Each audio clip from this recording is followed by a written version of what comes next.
Primeiro livro dos Reis, capítulo 9. Deus aparece outra vez a Salomão. Depois que Salomão acabou de construir o templo e o palácio real e tudo mais que havia planejado construir, o Senhor Deus apareceu outra vez a ele, como havia aparecido em Gibeão. O Senhor lhe disse: Eu ouvi a sua oração e o pedido que você fez na minha presença. Declarei santo este templo que você construiu como lugar onde serei adorado para sempre. Eu tomarei conta dele e sempre o protegerei. Se você me servir com um coração sincero e honesto, como Davi, o seu pai, serviu, e se obedecer às minhas leis e ordens, e fizer tudo o que eu mandar, então eu cumprirei a promessa que fiz a Davi, o seu pai, quando lhe disse que Israel sempre seria governado pelos descendentes dele. Mas se você ou os seus descendentes deixarem de me seguir, se desobedecerem às leis e aos mandamentos que eu lhes dei, e se adorarem e servirem outros deuses, então eu arrancarei Israel, o meu povo, da terra que lhe dei. E também abandonarei este templo que separei para ser o lugar onde devo ser adorado. Aí todos os povos vão desprezar e zombar de Israel. Este templo virará um monte de ruínas, e todos os que passarem por perto dele ficarão chocados e espantados e perguntarão: Por que foi que Deus fez isto com esta terra e com este templo? E a resposta será: Foi porque os israelitas abandonaram o Senhor, seu Deus, que tirou os antepassados deles do Egito. Eles seguiram outros deuses e os adoraram e os serviram. Foi por isso que o Senhor fez com que toda esta desgraça caísse sobre eles. Salomão e Hirão. Salomão levou 20 anos para construir o templo e o seu palácio.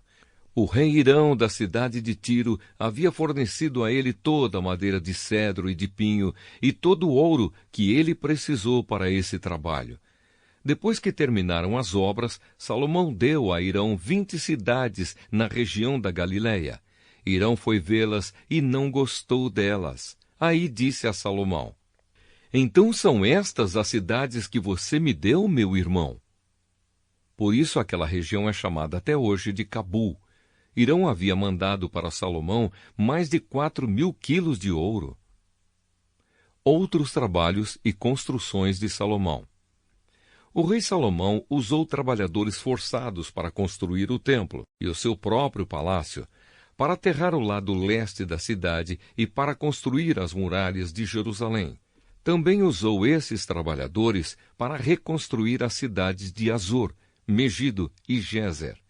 Faraó, rei do Egito, havia atacado e conquistado a cidade de Gézer, matando os seus moradores, que eram cananeus, e pondo fogo na cidade. Depois, o rei do Egito tinha dado Gézer como presente de casamento à sua filha, quando ela casou com Salomão. E Salomão reconstruiu a cidade. Usando os seus trabalhadores forçados, Salomão também reconstruiu Bet-Horon de Baixo, Baalate e Tadmor, no deserto de Judá.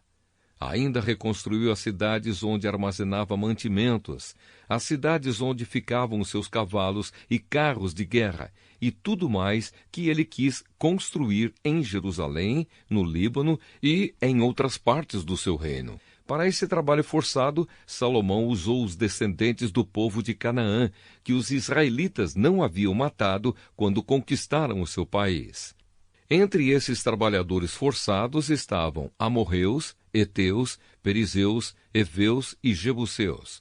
E os descendentes deles continuam escravos até hoje.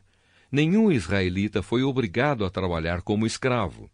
Os israelitas serviram como soldados, oficiais, comandantes, capitães de carros de guerra e cavaleiros. 550 oficiais estavam encarregados dos trabalhadores forçados, que eram usados nas várias construções de Salomão. Salomão aterrou o lado leste da cidade, depois que a sua esposa, a filha do rei do Egito, se mudou da cidade de Davi para o palácio que Salomão havia construído para ela. 3 vezes por ano, Salomão oferecia sacrifícios a serem queimados e ofertas de paz no altar que ele havia construído para Deus, o Senhor. Ele também queimava incenso ao Senhor. E assim, Salomão terminou a construção do templo. O rei Salomão também construiu uma frota de navios em Ezion-Geber, que fica perto de Elate, no Golfo de Acaba, no país de Edom. O rei Hirão mandou alguns marinheiros competentes da sua frota de navios para navegarem junto com os homens de Salomão. Eles foram até a terra de Ofir e trouxeram para Salomão mais de 14 mil quilos de ouro.